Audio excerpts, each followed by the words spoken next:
ہر کہانی کا ایک چہرہ ہوتا ہے، لیکن کچھ کہانیوں کے دو چہرے ہوتے ہیں، ایک جو دنیا دیکھتی ہے اور ایک وہ جو صرف خوف کی آنکھ ہی دیکھ سکتی ہے۔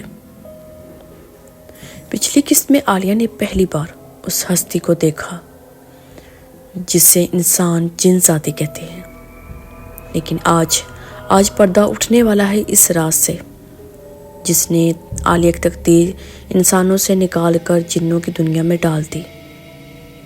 اگر آپ میں ہمت ہے تو آج کا ایپیسوڈ 2 دیکھیں۔ رات کا وقت تھا، گاؤں کی خاموشی میں ایک عجیب سی لرز تھی، جیسے ہوا رک رک کر سانس لے رہی ہو۔